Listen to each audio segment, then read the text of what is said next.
It's been a long week for all of us. I just want to tell you, so we're probably going to give the guys a day off. So you guys give you a heads up. Maybe spend some time with your families tomorrow, or unless you have to be at Warrior, just probably be the injured guys skating.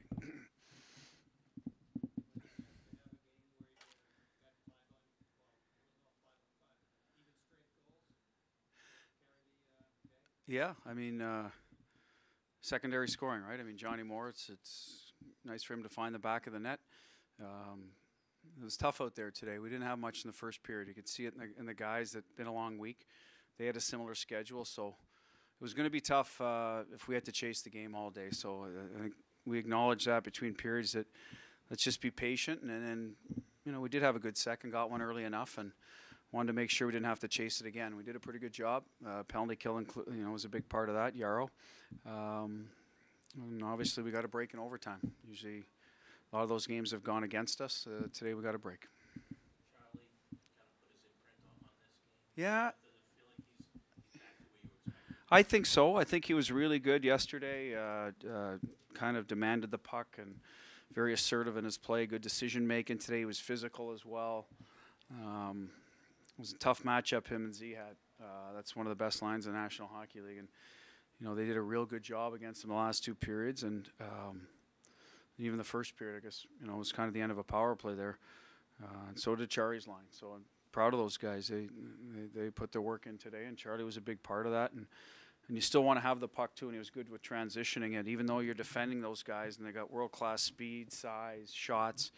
One of the best ways to defend it is to keep the puck, have possession, and force them to check. And he was a big part of that in the transition game. To see him using the body like that and shooting more, those are two elements I think you've been trying to tease out of him. Well, the shooting for sure. The body, yep. When it's there, take it. Charlie's maybe. Only he can answer, but he's missed some time with different injuries. Maybe he's starting to feel like now he's into form, right? It's not that easy in this league just to miss, 5 weeks or 4 weeks or whatever the case was each time, and then all of a sudden get back and revved up to full speed. And the expectations are high for Charlie. He's had a good start here, so part of that we have to try. We tried to temper with him without, talking him down from and not reaching his potential, but he has to understand it's a tough league and just play the game in front of him, and I think he's starting to now play that. And then when the opportunities are there, it looks like to me, Kevin, he's taking advantage of the situation. He's not forcing anything, so that's a sign that a guy's in his zone. When you have the puck a lot, you're making plays, yet you're not forcing stuff, and you seem to be making a lot of the right decisions. That he's in a groove right now.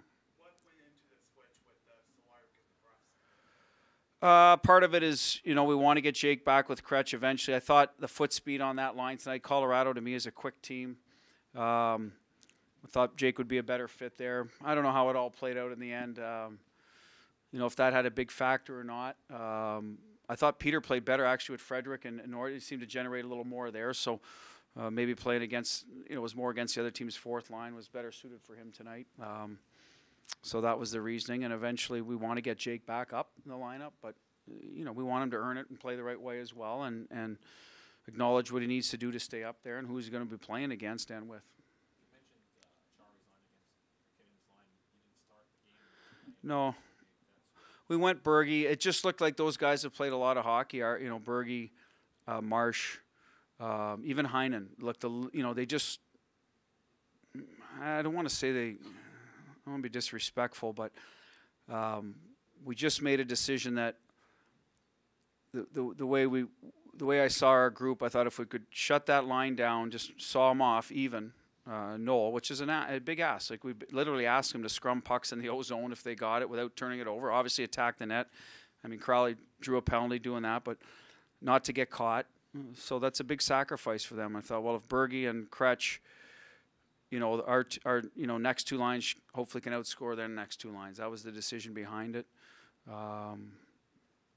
And maybe our special teams would come through for us. That's why we did it. Is this something that you talked about that line this morning too? Is that something you think can keep doing it? Yes, I do believe they're capable. I don't know if it's going to be an every night thing. You've got a Selke Award win, so it just depends on the matchup and the situation, how fresh we are. And tonight we decided to go that route, mix Nordy in there too. so it's not those three guys continuously. You can use 4 for 3 spots at times, and that's their job description for us. And we're getting Matt, closer to the end of the year, right? So you want to define it a little more for them, and I think they relish it. It's what they're good at, and they've done, and keeps them in the league, and makes our team better if they're willing to buy in. Take 2 more. Yaro's good to see him get a result. A lot. Yeah. I mean, goalies are judged on their wins and losses, right? So when you don't have one for a while or not enough of them, then only he can answer. But I would assume he's you get in your own head a little bit sometimes. When you start questioning probably every goal that goes in. And tonight he was full value for it. Their guy was good too. It was a pretty good goaltended game. I'm not going to say it was up and down the ice by any means, but there were some chances out there. I think both guys were solid. Charlie, Z has defined the defense here now for 12 years. We went back to the island and said this will be the guy that defines a team's defense in his first or second year. I think everybody would say no. Can you look at Charlie now and think this is a guy who will define a team's defense?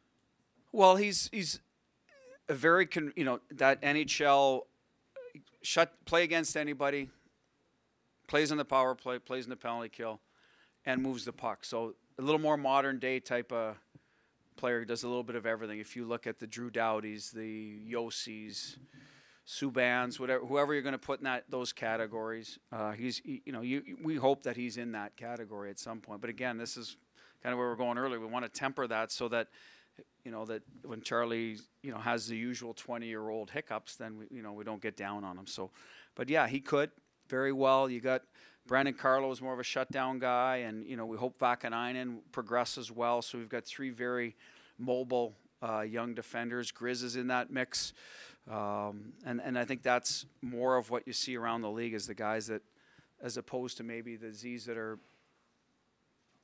power and strength and shutting down with more size. I guess Larry Robinson was an offensive, but so was Z in his day. I shouldn't say that. He had plenty of points. So I think that's just the way the league's gone now.